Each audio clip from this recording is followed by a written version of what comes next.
Bonjour, ici Stevie Ray et bienvenue à cette présentation spéciale de Quai Marina Live, en édition sans contact, en direct d'un service essentiel, soit Rive-Nord Extermination.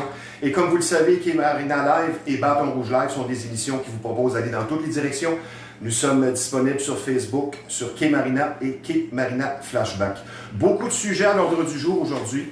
Avec ma deuxième invitée, nous parlerons évidemment de la superbe Marina de Repentigny, puisqu'elle y travaille, et nous aborderons l'aspect courageux et généreux de son engagement à retourner travailler dans les résidences en cette période de crise. Nous accueillerons donc Carole Crevier. Entre deux invités, autour de Roger Brulotte, notre collaborateur pour la capsule La vie continue. Mais mon premier invité, c'est le retour de notre chroniqueur motivateur, le coloré et apprécié chef d'entreprise. Bienvenue Douglas. Salut, ça va bien? Ça va bien, toi? Ah, super. Douglas, aujourd'hui, nous allons aborder la motivation à s'autodiscipliner au quotidien, spécialement en période de crise. Et le mot autodiscipline est un mot qui fait peur un petit peu, mais qui peut être très bénéfique. Mais ma première question, c'est comment ça va? Moi, ça va super bien. Ça va vraiment bien, même. Ça se passe bien? Ben oui, ça se passe On bien. a presque terminé notre confinement, là. Ben écoute, on est en contrôle. On va essayer de donner des trucs aux gens qui sont en confinement parce que, comment je pourrais dire, c'est pas facile. Je veux dire, on est confiné, on n'a pas grand-chose à faire. Je pense qu'il y a trois choses à aborder. Le côté intellectuel, se nourrir, l'aspect physique, puis la pensée positive. Le côté physique, comment tu l'abordes? Ben moi, le côté physique, je m'entraîne toujours. C'est sûr et certain, avec les centres d'entraînement qui sont fermés, on ne peut pas faire grand-chose avec ça, je comprends. Sauf qu'on s'organise, dans le sens qu'on peut faire de la marche, on peut faire de la course. On peut quand même s'entraîner à la maison quand même. Fait qu'on peut faire des push-ups, des redressements assis. Il y a plein de sites aussi, on regarde ça sur Facebook, il y a plein de gens qui se sont donnés dans le fond la main, puis ils donnent dans le fond des séances d'entraînement, fait que c'est intéressant, fait qu'on peut les suivre.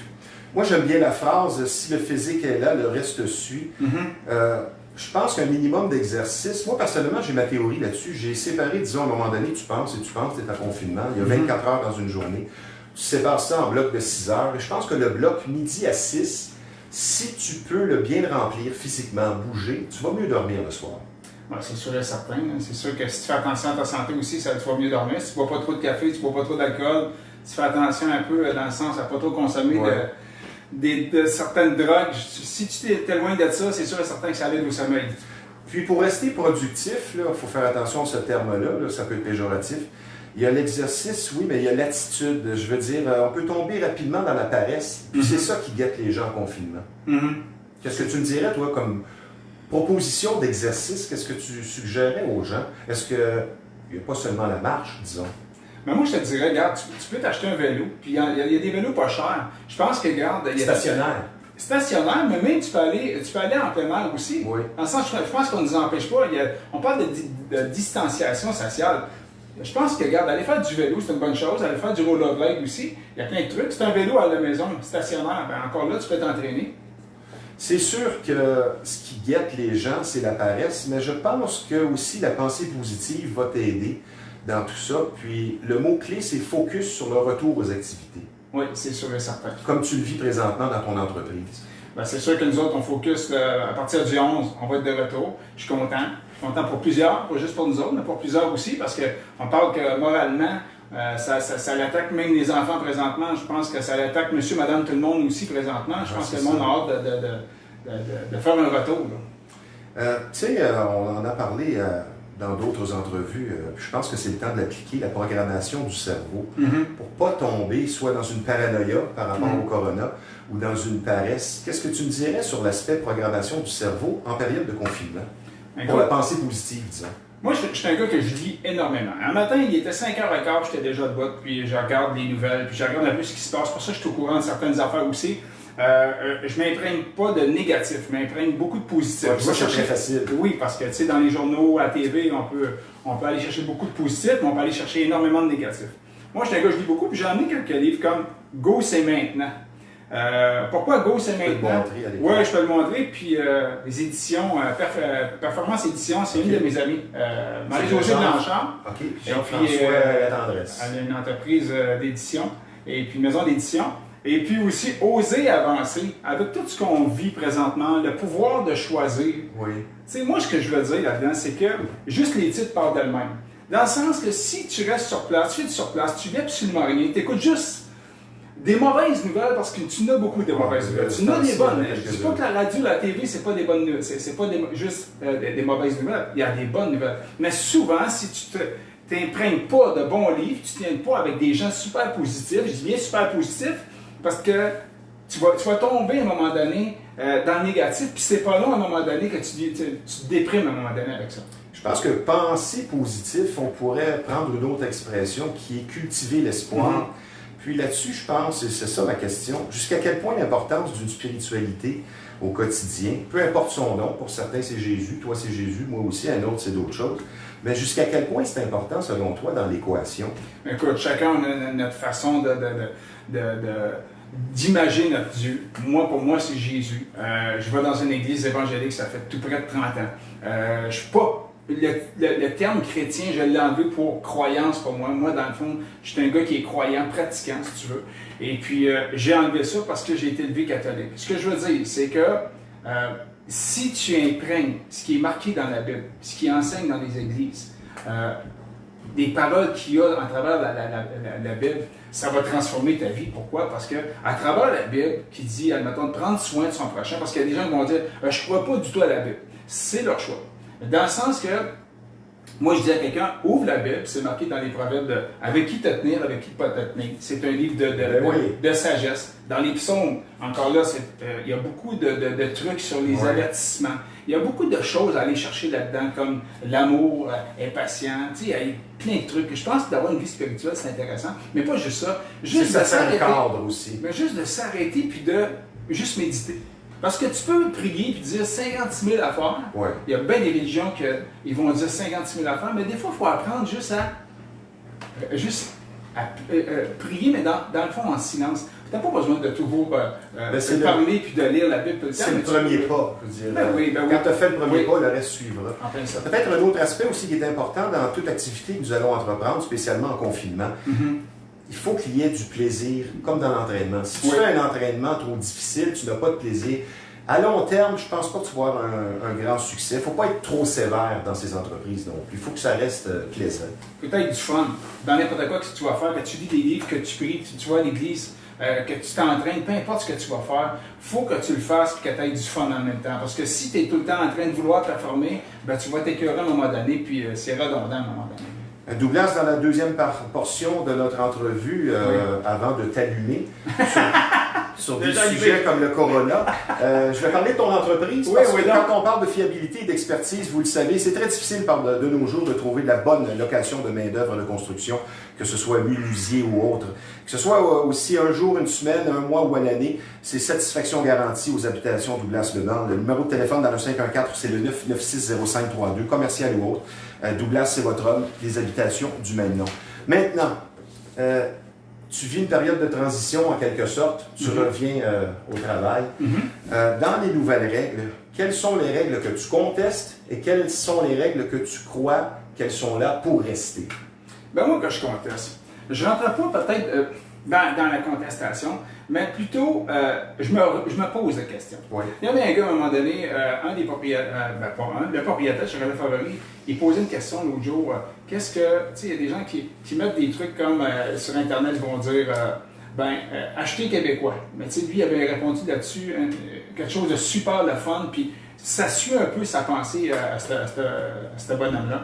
Dans le sens que moi, je ne suis pas le genre de gars pour dire qu'est-ce que je conteste, c'est plutôt qu'est-ce que le monde en pense. Parce que moi, à un moment donné, avec le coronavirus, je suis allé voir, mettons, sur Internet un matin, Le Devoir, en février. Dr Arruda qui dit que la grippe saisonnière n'est pas plus à craindre que le coronavirus. Wow!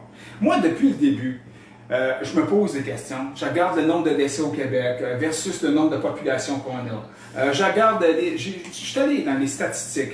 Oui, ça c'est intéressant. On peut tout aller voir ça. Statistique Canada. On peut aller voir ici les décès en temps réel. Ça nous explique combien de personnes qui décèdent à la seconde. Ça nous explique aussi, ici, comme je suis allé voir, admettons, la pandémie au Canada. Ben, tu sais, je regarde tout ça, les chiffres, puis je regarde, on a jamais montré ça en rouge depuis quelques mois à la télévision. On n'a jamais parlé, admettons, du tabagisme qui ça tuait 7,2 millions. On n'a jamais parlé dans les derniers mois, dernière année, que l'alcoolisme tuait 3 millions, l'obésité 3 millions, le sida 1,5 million, le suicide. On parle du suicide de 800 000 personnes, puis je vais finir avec ça. La grippe saisonnière, ça tue 650 000 par année. Moi, là-dedans... Il y a beaucoup de façons de mourir, finalement. Il y a beaucoup de façons de mourir, puis on gonfle les chiffres, puis pas juste ça. C'est qu'à tous les jours, le ministre, j'aimerais ça qu'ils changent un petit peu leur façon de fonctionner, parce que là, ils sont là, puis ils se disent aux autres, là, bon, on a eu tant de décès aujourd'hui. Je m'excuse, mais... On n'a jamais dit qu'on avait eu tant de décès que ça, OK, à travers le Canada, puis je ne parlerai pas à travers le monde, puis même le Québec, OK. Dans les dernières années, en tout cas, je ne me souviens pas qu'on ait parlé de ça à toutes les semaines à la télévision. Mais ça, le coronavirus, on baigne là-dedans. Puis pas juste ça. C'est que là, je suis allé voir une autre statistique mondiale. Oui, vas-y. Les États-Unis, à date, on parle du 27 avril 2020, puis pour ceux et celles qui veulent aller voir ça, c'est Coronavirus Monde. Allez voir là-dessus sur Google, c'est marqué qu'aux États-Unis, 55 415 personnes sont décédées. On parle de 328 millions d'habitants. Là, les gens vont me dire « Ah, mais les États-Unis, c'est pas pareil. » Puis, OK, c'est correct. Je vais passer rapidement. L'Italie, 26 000 personnes, 60 millions. Je baisse un peu parce que si on voit l'échelle qui est ici, là, vous allez voir, on peut baisser. On peut baisser. On regarde là, la France, 22 000 personnes, 67 millions. Quand on dit, ouais, c'est beaucoup de monde. Mais il faut aller dans le pourquoi. Puis comment ça qu'on s'est rendu là? Puis là, je descends dans qu'est-ce qui m'intéresse vraiment le plus. La Chine, 1,4 milliard. Là, je vois les gens vont me dire, ah, les autres, ils n'ont pas toutes donné les morts à date. C'est pour ça qu'il y a juste ça. OK, parfait. On va aller avec le Canada. D'après moi, ils n'ont pas joué avec les chiffres. On parle de 2560 personnes sur 37 millions. C'est peu. C'est peu? Check bien. 126 millions, le Japon. 372 personnes qui sont décédées. Là, c'est là que je disais, il y a 3 semaines, j'ai hâte de savoir la vérité pour ça. Pourquoi? Parce que je ne peux pas comprendre qu'il y ait autant de villes à travers le monde. On parle de millions, puis on parle ici comme le Pérou. Moi, j'ai un de mes amis, pas un de mes amis, c'est mon ancien beau-frère qui me dit, Douglas, il se dit, c'est à peu près peu qu'on est touché ici. Ils sont 33 millions. 700 personnes, vous pouvez aller voir ça sur Internet, 700 personnes qui sont décédées. Mais le problème qui arrive, c'est que, je vais descendre un peu plus bas, la Norvège, 5,4 millions, 202 personnes, puis République dominicaine, 278 personnes sur 10 millions. Je finis avec ça, là. Oui. Il y en a qui vont dire en Afrique, puis le Nigeria, 195 millions, 40 personnes de décédées. Ici, là, il y a plein de... Je le montre à l'Internet, allez le voir, il y a tout près de 30 pays qui ont moins de 50 personnes, puis il y a plusieurs millions d'habitants. Ce que je veux dire là-dedans, c'est qu'on a peut-être un devoir à faire, à savoir, est-ce qu'on est en train de nous brainwasher avec ça? Oui. Pourquoi? Parce que si je regarde la statistique que je disais tantôt ici, on ne parle pas il y a plus de millions de personnes qui sont mortes par année, okay, dans le tabac, l'alcoolisme, j'en passe. J'en passe parce que j'en viens pas qu'on rit du monde comme ça. Puis là, on y met ça dramatique, là. Tous les journalistes sont dramatiques avec ça. Là, à TV, ils sont comme allumés pour endormir les gens. Mais moi, je sais que je suis pas seul à penser comme ça. Puis non seulement ça, ça nous donne une réflexion. Au Québec, au Canada... une conspiration, finalement, en quelque part. En terminant en une phrase. Moi, je peux te dire une chose, il y a quelque chose derrière tout ça. Il y en a qui parlent du 5G. Je sais pas de quoi qui est caché derrière, mais une chose qui est sûre, c'est qu'au Québec... Tu sais, le monde, ils se disent dans les hôpitaux, ça va pas bien. Puis à Montréal, ils se disent en plus de ça que Montréal, c'est la grosse affaire. Écoute, on parle à peu près de 1500 personnes, 1000 ou 1215 personnes à Montréal. On s'entend-tu qu'il y a plusieurs centres, il y a plusieurs hôpitaux, puis il n'y a pas tant de personnes que ça qui meurent, puis ils sont presque pratiquement morts. Je pense que moi, pour finir, ce que je veux dire, c'est qu'on devrait peut-être ramener, comme en Gaspésie, moi je vais ramener ma belle-mère et mon beau-père chez nous quand ils vont décider de sortir de leur maison, de les emmener chez nous, de ne pas avoir peur puis d'avoir de la compassion pour ces gens-là, de se dire « Hey, mes parents m'ont mis au monde, puis j'aimerais ça prendre mes parents et les emmener chez nous au lieu de les garocher dans des centres, que c'est des étrangers qui en prennent soin, puis pas juste ça, c'est des personnes qui sont surchargées de travail présentement. » Fait que c'est un petit peu ça mon constat. Douglas, tu es convaincu et convaincant. Ah, ben, regarde, puis moi, je vais finir sur une pensée. Je pense que ce qui se passe présentement, s'il y a conspiration, ça fera comme l'assassinat de JFK. On ne saura jamais vraiment la vérité. Je te remercie. On se reparle très bientôt. Parfait. Maintenant, je vais vous parler un endroit vraiment spécial, Performance chasse et pêche plutôt. Si vous êtes amateur de chasse et de pêche, c'est l'endroit pour vous. C'est l'endroit qui porte bien son nom, situé au 303 Notre-Dame à Repentigny. Une entreprise qui existe déjà depuis 23 ans. Un très beau magasin, une bonne réputation. Le numéro 1 de la Rive-Nord quand on parle de bas prix et de conseils. Allez voir François le gérant. Comme je vous le dis, Performance chasse et pêche, là où la passion se vit à chaque saison. Maintenant, vous êtes déprimé ou quelque chose ne tourne pas rond, normal avec le rythme de la vie d'aujourd'hui, spécialement avec la crise du corona. La clinique de psychologue de Repentigny peut vous aider. D'excellents psychologues ou thérapeutes en relation d'aide vous attendent. Maintenant disponibles des téléconsultations en ligne, nous répondons dans les meilleurs délais avec nos professionnels en santé mentale. Prenez rendez-vous sur le site cliniquedepsychologue.com dans la section téléconsultation. Besoin d'écoute et de parler, conflit de travail, difficultés à la maison, un deuil difficile, la gestion du stress et des émotions. Ce sont des situations que nous allons tous vivre un jour ou l'autre et consulter, n'oubliez pas, c'est un préjugé, ne veut pas dire maladie mentale. Donc, vous êtes à bout de souffle et désirez reprendre votre mieux-être en main. La clinique de psychologue de Repentigny peut vous aider. Située au 293-293 boulevard Lacombe à Repentigny. Le numéro de téléphone, c'est le 514-813-2986. Je vous rappelle, présentement, nous sommes en direct d'un service essentiel, soit Rive-Nord Extermination. N'oubliez pas les 3 mots. Comment ça va? Pas d'excuses par les temps qui courent. Appelez quelqu'un. Et pour donner l'exemple, c'est justement ce que nous allons faire avec la capsule La vie continue. Nous allons rejoindre notre ami et collaborateur, le sympathique Roger Brulotte. Bonjour, Roger. Bonjour, Steve. Comment vas-tu? Steve, je te dis une chose. À toi, matin, on se lève, faut se dire, bon, on a un autre défi à relever, on s'en trouve un. Oui, j'aime ta pensée. Avant qu'on parle de sport, quelle activité ordinaire de la vie de tous les jours te manque le plus, Roger? Je pense que c'est d'aider les organismes en aide, faire du bénévolat, tenter de recueillir l'argent des organismes qui en ont besoin pour la survie du peuple. Ça me manque beaucoup. Oui. Jusqu'à quel point la discipline, l'autodiscipline est importante selon toi, alors que nous sommes tous en confinement? Et premièrement, il faut que tu te prépares mentalement à justement suivre cette autodiscipline. Si tu ne le fais pas, tu n'as aucune chance. Faut que tu regardes autour et dis, OK, là, si je ne suis pas justement cette discipline-là, il arrive quoi aux gens autour de moi?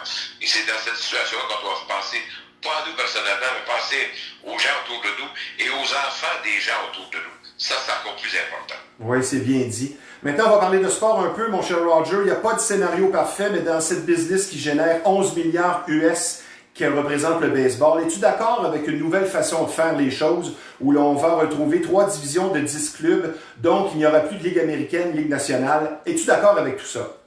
Mais ça fait longtemps qu'on en parle. C'est pas d'aujourd'hui qu'on parle d'arriver justement avec cette façon d'avoir le baseball. Je trouve cette valeur, parce que tu parlerais d'une tradition de la série mondiale n'aura pas le même impact. C'est ça que je trouverais de valeur. Tu sais, si on regarde le hockey le fait, mais c'est toujours la même ligue. C'est comme si au football, on dirait qu'il n'y a plus de Ligue américaine de football, ni de Ligue nationale de football. Les deux sont la même. Tu peux pas faire une tradition même. Oui. Je ne suis pas d'accord. Ben, pour une fois, on est du même avis, fait que c'est déjà un début. Je pense que dans cette période-ci qu'on vit, le baseball majeur va tenter quelque chose. Pour voir si ça va donner un point de vue d'influence, mais je pense que tu peux poursuivre une tradition même, juste pour le coup d'argent en temps normal. Roger, c'est quoi ton scénario idéal en 1 ou 2 phrases dans ce cas-là? Présentement, tu veux dire? Oui, qu'est-ce que tu crois? Présentement, je pense qu'on devrait jouer du baseball régional. Oh. C'est-à-dire aussi par région et en mettre des formations, c'est ça qu'ils vont faire. Oui. Tes 3 divisions sur le régional que tu peux faire pendant cette période-là, parce que tu ne vas pas regrouper tout le monde en même temps et l'intérêt va être un peu mieux concentré. Tu sais, je donne un exemple. Yankees qui vont jouer contre des Angels, à ce stade-ci, il n'y a pas autant d'intérêt que les Yankees qui vont jouer contre les Mets. Oui, c'est ça. Après, à ce temps-ci, surtout qu'on parle d'avoir pas de spectateurs, alors tu dois créer quelque chose à la télé que les gens vont suivre. Minnesota qui joue contre Seattle, il n'y a pas beaucoup d'intérêt. Ouais, Minnesota qui joue contre Chicago, oui, parce que c'est la même région. Question... C'est ça que je te mentionne ça. Ben oui, question suivante. C'est quoi la pire position pour une ligue professionnelle? Est-ce que c'est comme la LNH qui n'a pas réussi à conclure sa saison ou comme Major League Baseball de ne pas entreprendre la saison? Les deux. Les deux, parce que, ou encore, c'est plus difficile de la NFL. Les autres, ils ont leurs joueurs, mais ils ne savent pas ce qui va arriver. Les autres, ils prient. Mais quand tu parles du baseball et de la Ligue nationale de hockey, Ligue nationale de hockey, la saison n'est pas complète. Ils ont des revenus à remettre et surtout le contrat de télévision. Alors, les deux vivent la même situation financièrement. Et c'est pour ça que le baseball, lui, il peut toujours dire je peux prolonger ma saison à cause de la météo en Arizona qu'en Floride et aller chercher des séries mondiales qui est payant pour la télévision. Tandis que la nationale doit trouver une façon de jouer ces séries. C'est là l'argent. OK. Mais maintenant, pour notre amusement, parmi les joueurs du passé qui sont retraités, Roger, voudrais-tu nous nommer quelques joueurs dont tu t'ennuies de voir à l'œuvre? Mais tout dépend. Tu parles de baseball ou d'autres sports aussi? Non, de baseball, disons des 10 ou 20 dernières années, ou même 30 années. Le gars Pete Rose, c'est un gars qui est encore suspendu par le baseball, mais c'est un joueur spectaculaire à voir. Oui. T'es sûr qu'un Pete Rose au bâton, c'était pas excitant. Pour la génération d'aujourd'hui, sans aucun doute, de Vladimir Guerrero, quand il arrive les bâtons, c'était excitant. Oui. En fait, les Angels, pas autant, parce qu'il a pris tellement de poids. Ouais. Et avec les Expos, tu avais toujours l'élément vitesse qui était là. Tu avais aussi l'élément son plus puissant au champ droit. Tandis que les Angels, ça fait peur de choix que tu voyais à tous les heures. Je suis un petit peu déçu avant de dire ma prochaine question. Parce que... Et Reggie Jackson. Bon, c'est ça. Chez les Expos, tu as tellement d'époques. Un Gary Carter, un Tim Raines était tellement excitant. Un André Dawson. Ben oui. Quand tu penses à Vladimir pour la génération d'aujourd'hui, si tu me demandes des 15 dernières années, je vais aller surtout de Vladimir. Roger, on va terminer avec 3 questions rafales. Tu me réponds par une phrase ou 2. Cette semaine, sur une station de radio que je ne nommerai pas, j'ai entendu que Saint-Louis était peut-être la ville de sport numéro 1 aux États-Unis, notamment pour l'appui inconditionnel à ses concessions. À ton avis personnel, est-ce que c'est vrai? Et si ce n'est pas vrai, c'est quoi la ville numéro 1 aux États-Unis? Comme appui, Saint-Louis, sans aucun doute. Ah. Saint-Louis a toujours appuyé ses équipes, sauf qu'ils ont perdu des équipes. C'est pour ça que c'est pas un bon choix. Ils ont perdu une équipe de basketball. Ils ont failli perdre une équipe de hockey, puis ils ont perdu une équipe de la NFL. Fait quand on dit que c'est la meilleure ville qui appuie, je suis pas d'accord. Okay. Je regarde surtout Chicago. Quand tu regardes Chicago comme ville qui appuie ses équipes universitaires, au basket et au football, qui appuie les Cubs depuis de nombreuses années, les White Sox, les Blackhawks. C'est ça. Chicago, Saint-Louis, c'est pas... Saint-Louis, présentement, appuie ses équipes, mais ils ont perdu les franchises. C'est pour ça que c'est pas... si tu parles présentement, je dirais Chicago. Bon, maintenant, les 2 dernières questions. On est un petit peu bousculé par le temps. Avec le recul de plus de 15 ans, si l'on résumait la cause principale du départ des Expos en une phrase ou 2, tu dirais quoi? Manque de volonté de Claude Brochu de garder l'équipe et investir pour garder les joueurs. C'est tout. Ah oui. Maintenant, c'est d'autres choses. Maintenant, je reviens. S'il avait voulu investir dans les joueurs en 1995, il leur a fait un contrat aux jeunes joueurs en 93, les Pedro, les Walker, comme les Indiens Cleveland l'ont fait. Ben, je suis d'accord avec toi. On l'a pas fait. Dernière question, mon cher Roger. C'était surtout au baseball que la drogue était répandue. Es-tu d'accord? OK, mais es-tu d'accord que c'est la drogue qui est... C'est au baseball que ça a sorti. Les autres équipes avaient le même problème. OK, ben mais ça n'a pas sorti des autres ligues. Je vais terminer ma question. Es-tu d'accord que c'est la drogue qui a empêché les Expos des années 80 d'aller plus haut au classement? Sans aucun doute. Oui. Quelques-uns de nos joueurs ont été affectés parce que justement, la consommation d'alcool qui ça fait mal. Mais d'autres équipes aussi ont consommé, mais ils ont surmonté le problème. Les Expos ne l'ont pas surmonté. Ben, tu aurais sûrement quelques anecdotes que nous devrons taire. Roger, thanks for taking the time as always. See you next time. Ça fait plaisir. OK, bye Roger. Salut. Maintenant, sur une note un peu plus sérieuse, vous serez traité avec beaucoup d'écoute et de compréhension si vous vivez une infestation et vous allez comprendre que je parle de bébites. La solution, c'est Rive-Nord Extermination, 35 ans d'expérience, une entreprise familiale très sérieuse, un service personnalisé. Le numéro de téléphone dans le 450 pour la solution, c'est 582-6706. Maintenant, un petit mot sur la marina parce qu'elle nous manque à tous, n'est-ce pas Carole? L'ambiance, la nourriture, oui, la marina se démarque par la musique, contrairement aux autres endroits. La gentillesse du personnel, la gaieté, la stabilité, la bonne humeur, c'est tout ça la marina. Mais dites-vous que nous allons plus l'apprécier, ce sera encore plus magique quand nous allons y retourner. Maintenant, parlant de la marina, ma deuxième invitée, elle a plusieurs cordes à son arc. Vous la connaissez par ses chroniques à l'émission et aussi par la marina de Repentigny, la toujours très intéressante Carole Crevier. Bonjour Carole. Bonjour. Ça va bien? Ah, on peut pas, mais on y pense. Avec volant. Carole, comment tu vis, comment ça va et comment tu vis jusqu'à présent la crise du corona? Parce que pour quelqu'un, selon moi, qui est une personne de public, qui aime les gens comme toi, ça peut être plus difficile. Dans toute cette énergie-là de stress puis de nervosité, je pense qu'il faut prendre au moins 3 bonnes respirations. Quand on sent que ça bouille? Déjà là, en tout temps, parce qu'il y a des périodes dans la journée où on entend des choses, des informations, on se sent seul. Il faut respirer, OK, à la maison, mais d'aller marcher et de respirer, c'est un plus. Vraiment. C'est ce que je fais. Dans le fond, je te partage ce que je fais. Puis, j'ai mis perfection, parce que je suis une perfectionniste, de côté. Je fais de mon mieux et je vis un jour à la fois et même une heure à la fois. On n'est plus dans l'efficacité, la productivité, OK? On est face à nous-mêmes, on n'est pas habitué d'être face à nous-mêmes. Ben oui. Fait que là, le confinement te pousse à te regarder dans le miroir. C'est comme une inconnue, là. Ben tout est qui, elle? Sauf que moi, c'est sûr que j'ai eu une période où, moi je suis une fille de public, comme tu le sais, mais j'ai travaillé aussi dans le public longtemps. 35 ans infirmière notamment. Oui, puis le fait de ne pas être en contact avec mes fils, j'ai 2 fils, j'ai 3 petites filles. Il y en a une par contre que je vois par FaceTime. C'est ça. Puis j'ai 2 bébés, un qui est arrivé, puis il y en a un autre qui s'en vient au mois de juin.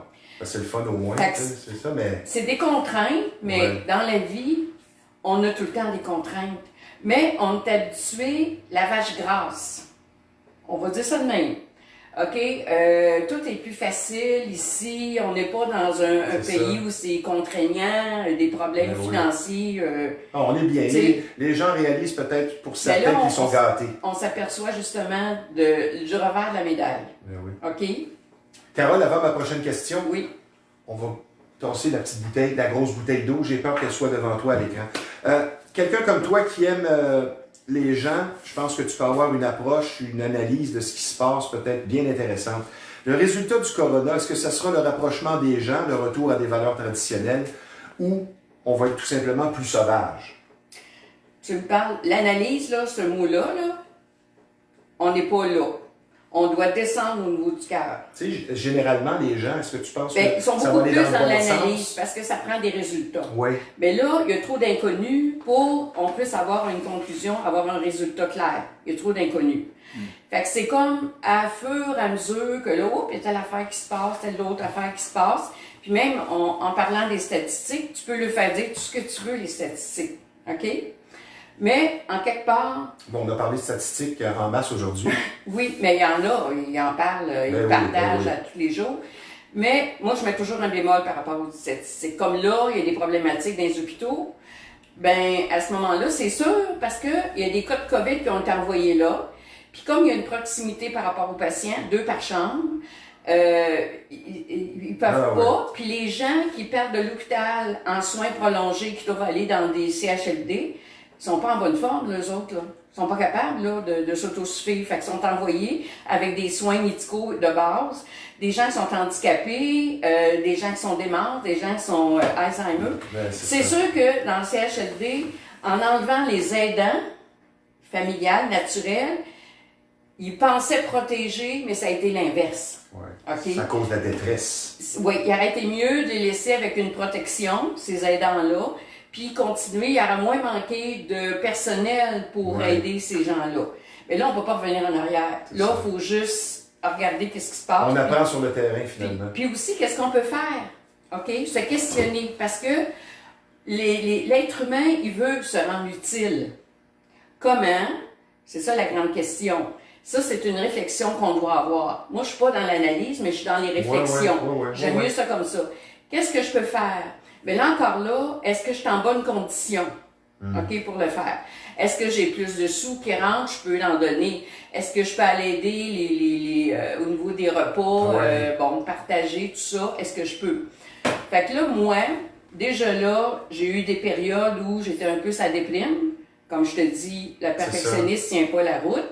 Mais en quelque part, j'ai accueilli cette déprime-là, ces émotions-là, parce qu'une émotion, ça se juge pas, ça s'exprime. C'est ça, ça veut dire quelque chose, il faut le savoir écouter. J'ai fait 2 FaceTime pour la marina, entre autres. Oui. Oui, oui, oui. C'est bien. Fait 2 petits FaceTime pour la marina, puis lui dire une fois avec mon café, puis une autre fois un peu plus habillé.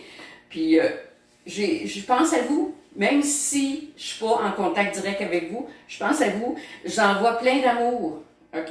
Puis je pense que les gens ont besoin de cette espèce de regard-là, cette espèce de contact-là, même si c'est à distance. Oui, elle s'intéresse encore à nous. Elle s'intéresse encore à oui. nous, OK? Parce que l'être humain a besoin qu'on s'intéresse à lui, OK? Puis moi, c'est sûr que chez nous, bon, je suis toute seule, j'ai ma chatte, j'ai mon oiseau. Fait que c'est sûr que, heureusement, je les ai parce que c'était cette interaction-là que j'ai. Mais autrement, je vais appeler des amis qui sont seuls. C'est ça. Bon, mais les gens font pas tout ça parce que ils sont pas habitués. Ils sont pas habitués de le faire. Puis c'est pas leur naturel. Fait qu'en quelque part, il faut pas se forcer à être autre chose que soi. Puis là, je pense que beaucoup de vérité qui sont. Ben oui, il va y avoir beaucoup de séparation, oui, il va y avoir beaucoup de naissances, mais il va y avoir Oui, des parce qu'il y a des séparations. problèmes de communication. Carole, Ok. tu fais un retour au travail. Avant de parler de ça qui m'impressionne beaucoup, le courage dont tu fais preuve, je vais faire une annonce. Je vais vous parler avec beaucoup d'enthousiasme d'un nouveau partenaire ici, soit la zone vêtements de sport et classiques, qui est située au 148 Notre-Dame à Repentigny. Beaucoup de choix sur place, une super belle boutique. Comme je vous le dis, autant dans le sport que le classique. Des marques de choix au meilleur prix, je vais vous en nommer quelques-unes. Gasp, Better Body, Rider Wear, Gorilla Wear, La Bella Mafia et les bottes d'entraînement Automix sont disponibles sur place. Je vais taire le numéro de téléphone puisque c'est fermé, mais je vais vous donner le site web qui est le www.lazonestyle.com et je salue John, le propriétaire. Carole, tu as fait 35 ans comme infirmière, c'est déjà un fleuron. Tu as beaucoup de cordes à ton arc. Et maintenant, ce n'est pas une question d'argent. Enfin, le processus est terminé. Tu vas travailler dans les résidences, je crois, dès demain. Mais je parlais de réflexion tantôt. Tu fais partie des courageux des services essentiels. Je parlais de réflexion. Parle-moi de tantôt. ça un peu. Dans mes 35 ans comme infirmière, Oui. j'ai toujours fait de l'entraînement. OK? On parlait de s'entraîner, de rester en forme. C'est ça. J'ai jamais eu de problème de dos. Pourtant, j'ai fait le préposé plus d'une fois. En chirurgie, on est confiné, on n'a pas d'espace, on est tout croche. Bon. Puis là, c'est un petit peu ça ma réflexion. Je parlais de réflexion. Que là, je me suis regardée, j'ai dit, bon, tu fais du rameur, tu fais des redressements, tu manges bien. Bon, donc, tu es en forme. J'ai quand même 67, mais je suis en forme. Oh, oui. Fait que là, est-ce que je peux donner? OK? Donc, moi, comme je suis une personne qui va donner, qui va aider, je suis une aidante naturelle, là, je suis dans mon lazy boy, puis j'écoutais qu'est-ce qui se passait. Je me disais, ça n'a pas d'allure, là, ça n'a pas d'allure, là. Je peux pas rester comme ça, là. Il va se passer de quoi? Il va se passer de quoi? Avant de devenir folle. Non, mais il y avait du gaspillage de temps, du gaspillage d'énergie, puis ça, c'est souvent le cas, parce que j'ai enseigné 2 ans au Cégep Maisonneuve, passé le flambeau. Oui. Puis je te dis pas comment ça a fini, en tout cas, là. En tout cas, ça n'a pas été une réussite, entre guillemets, selon moi. Puis, il faut respecter les gens qui ont une expertise qu'on fait pas, nous autres, dans notre culture, OK? On Ouais. parle des personnes âgées, mais on parle des gens aussi qui ont une expertise, qui peuvent donner, qui peuvent motiver. Tu sais, on parlait un peu de tutorat ou de mentor. On faudrait l'exploiter encore plus. Puis moi, je me dis, dans ce que je vais faire, parce que je commence à la base, ils voulaient me faire travailler parce que l'ordre a accepté que je travaille comme infirmière, mais j'ai dit, j'irai pas dans un centre sans connaître la base. Non, je vais travailler comme un préposé, connaître les résidents, connaître les employés, OK? Et puis, par après, je verrai comment ça se passe. Là, je pourrais peut-être être infirmière puis avoir un groupe, là, m'occuper d'un groupe. Mais je vais commencer à la base. Fait que là, il était comme tout surpris. J'ai dit, il n'y a pas de saut métier. Mais non. Tu sais, je veux dire, c'est gros bon sens. Puis aussi, la clientèle, je la connais pas. Puis si je vais être efficace, mais là, je vais faire le tour, puis je vais voir les problématiques. Puis là, je pourrais, avec la direction du centre, lui suggérer certaines choses, parce que compte tenu que je suis psychosociologue, ben c'est sûr que je peux le Ma faire. question suivante. Tu n'as pas peur Pas du tout, de contracter le virus? du tout. Non? Non. De toute façon, C'est je le pense gros qu'on bon est bien sens. protégé aussi. Oui, non, mais je te dis, parce que c'est le gros bon sens, tu sais, le nettoyage de main. Si, ben c'est sûr que les patients, ça dépend si c'est pas des patients, mais des résidents, ils sont un par chambre. Ben, si c'est des COVID, ben là, tu t'habilles, tu mets ton masque, tout ça. Après ça, tu te nettoies. Mais aussi le fait qu'il y a 3 ans, moi, j'étais pas vaccin. OK. Et j'ai attrapé l'influenza. Oh! Alors, j'ai vécu Oui, l'an dernier, l'influenza je crois, hein? il y a 3 ans. OK. Excuse. Et puis, j'ai les traités comme une grippe, mais là, à un moment donné, ça dégénérait. Je toussais. J'étais obligée de dormir 3-4 jours dans mon lazy boy. J'étais pas capable de dormir dans mon lit. J'étais plus capable de manger. J'ai perdu des kilos. Puis, j'étais plus capable de m'arrêter de tousser. Je me suis ramassée à l'urgence. Puis, j'ai resté 13 heures pour me faire dire. Là, ils ont pris des prises de sang, tout ça. Le lendemain, le microbiologiste m'appelle. Il dit, madame, vous avez fait l'influenza. J'ai dit, je le comprends. Mais là, j'ai eu la confirmation que. Fait que, c'est sûr que quand ça dégénère, c'est plus une grippe, il y a un problème. Là, ils veulent faire des tests sérologiques, ça faisait des prises de sang, pour savoir justement les anticorps chez les gens qui vont avoir eu l'influenza. Tu sais, à un moment donné, il faut vérifier. Laisser la nature aussi faire sa job. Ben oui, il faut pas rester en cloche de verre. Parce que si tu es en cloche de verre, tu sors, là, le virus va te sauter dessus. Il faut juste y aller à petits pas. Fait que c'est pour ça que moi, même dans un milieu comme ça, je vais développer mes anticorps, alright, parce que c'est pas prêt d'arrêter, parce que même en Afrique, il y en a du coronavirus, puis c'est pays chaud. Fait que cet été, ça n'arrêtera pas, parce que c'est l'été. Il y aura sûrement une deuxième vague, mais il ne faut pas être négatif. Puis l'automne, non, c'est juste être réaliste. OK? Moi, je suis réaliste. Puis l'automne, ben, c'est l'influenza qui va arriver, puis Dieu sait quoi. Fait qu'il faut avoir un système immunitaire fort. Donc, on parlait d'exercice, de bien manger. Oui. L'autodiscipline. Rituel. Oui. Ouais, la discipline, j'aime pas comme on trop disait hors d'onde. Non, c'est parce que c'est un mot qui a une connotation négative. Oui, mais il y a moyen d'avoir une discipline plaisante. Un rituel, comme moi, mettons un exemple. Le matin, moi, je suis café. Je vais manger. Moi, je déjeune toujours très bien. Je vais prendre mon déjeuner comme il faut. Pas du bacon. Non. Non, je suis rendue avec du prosciutto, mais ça, c'est rare. C'est bon, ça. Puis là, après ça, je prends mon café, je relaxe dans mon lazy boy. Puis là, à un moment donné, mon temps pour faire mon exercice est à peu près vers 11 h, avant le dîner. On connaît notre routine, notre rituel, c'est ça. 11h midi, là. Oui. Puis des fois, dans l'après-midi, j'ai besoin d'aller prendre l'air, je vais prendre l'air. C'est ça. Mais, en quelque part, puis on a besoin d'échanger. Moi, je trouve que la communication, parce que l'être humain, il est comme pas on fait... le dit dans nos chroniques, comment ça va, appeler un ami. Parce que l'être humain, il est fait pour être en relation. Donc, il faut échanger. Nous sommes tous interreliés, qu'on le veuille ou pas. Oui. Puis, moi, je fais toujours ce que j'aimerais que les autres me fassent, je le fais à l'autre personne. OK? Ça, c'est ma devise. Fait que... j'aimerais que tu me fasses un cadeau. Ben là, je le fais. Tu au magasin. Non, un cadeau, que tu m'achètes quelque chose dans mon... Mais le cadeau, c'est moi. Ça, c'est bien dit. Hey, Carole, on est bousculé par le temps. On ne peut pas vraiment parler de célibataire en fête, mais ça s'en vient, on s'ennuie de la marina. Si tu es la personne toute désignée en 1 minute pour donner un message d'espoir aux gens confinés qui n'en peuvent plus, qu'est-ce que tu dirais? Parce que moi, je dis toujours focus au retour. C'est une belle pensée. Toi, tu dirais quoi? On vit un jour à la fois. OK? Parce que le futur, on ne sait pas, il n'est pas rendu. Le passé, il n'est plus là. Espoir, tu l'as nommé. Ça fait partie, appelait ça, pas les qualités, mais en tout cas, il y avait l'espoir, entre autres, l'espérance. Oui, c'est ça. C'est parce qu'on ne sait pas demain. Ben, prier, ça équivaut à espérance en quelque part. Prier... en quelque part. Ça te recentre, mais ça cultive ton espoir parce que tu crois à une puissance supérieure qui va venir t'aider. Dans le sens d'accepter, accepter ce que tu vis et accepter une force supérieure qui va te donner la drive pour avancer un pas après l'autre. Et peut-être qu'on peut espérer un monde meilleur à la suite de cette crise-là. C'est sûr. Moi, je suis convaincue de ça. À cause de l'ère du Verseau? Pas juste ça. L'être humain, c'est pas collé au pied du mur, il ne voit pas qu'il y a un problème. Ouais, ça, c'est malheureusement, c'est comme ça. Fait que là, avec tout ce qu'on vit, les gens vont toujours se questionner. Mon Dieu, je peux plus faire ça, je peux plus faire ça comme ça, je peux plus dire ça. Puis c'est bien parfait. Puis même au niveau relationnel, ça va changer. Ben, Carole, toujours très intéressante, très profonde. Merci de ta présence, toujours aussi souriante. Merci, moi aussi, je t'envoie des beaux petits baisers. La prochaine fois, on va se reprendre. Merci, Carole. Je vous rappelle qu'il y a une autre émission aussi qui s'appelle Bâton Rouge, qui représente le fameux bâton rouge de Lachenay. C'est l'endroit imbattable quand on parle de bons repas, une atmosphère chaleureuse. Il n'y a rien de plus délicieux qu'un steak cuit à votre goût. Mais n'oubliez pas, le menu est complet. C'est situé au 1400 rue Yves Blais à Terrebonne. Et encore là, le numéro de téléphone pour les réservations. On va se réserver ça pour une future émission. Vous aimez les vieux systèmes de son, vous ne savez pas où aller et vous allez être reçu avec beaucoup de courtoisie et de professionnalisme. Et pour faire un retour dans le temps, c'est la boutique parfaite. Le centre de liquidation audio-usager, on aime bien dire vintage. Allez voir le propriétaire Reynaldo, ça va ouvrir là, très prochainement. Moi, je dirais dans la semaine du 11 ou du 18. Beaucoup de qualité sur place, résidentiel, commercial. Vous ouvrez un bar, un restaurant, une boutique. C'est surprenant ce que vous trouverez sur place. C'est pas dur à trouver. C'est dans le complexe de la Marina de Repentigny, au 358 Notre-Dame.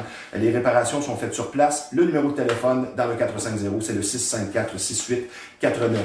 Une pensée que j'aime bien, vous le savez, Carole, je suis sûr que tu vas être d'accord avec moi. Oui. S'éloigner de tout rapproche de l'essentiel. Mon Dieu que c'est beau. Salutations au centre d'imagerie Pixel qu'on surnomme l'incontournable et pour cause. Quand on parle d'imprimerie de graphisme, c'est vraiment le numéro 1 de la Rive-Nord, situé en face de la Marina, au 351 Notre-Dame, un service très professionnel. Le numéro de téléphone, c'est toujours ouvert, ça n'a pas fermé, c'est le 450-654-9944. Pixel, l'incontournable. N'oubliez pas les 3 mots si simples, comment ça va, appelez un ami. Et en terminant, une salutation, Samoto, qui a ouvert lundi dernier au 1133 Notre-Dame. Quand on parle d'un garage qui a une réputation parfaite, la confiance règne, le travail est bien fait, le respect du client, beaucoup d'explications sur ce qu'on va faire sur votre véhicule. C'est Samoto, situé au 1133 Notre-Dame. Sur ce, ici Stevie Ray. Merci d'avoir été des nôtres. À une prochaine rencontre.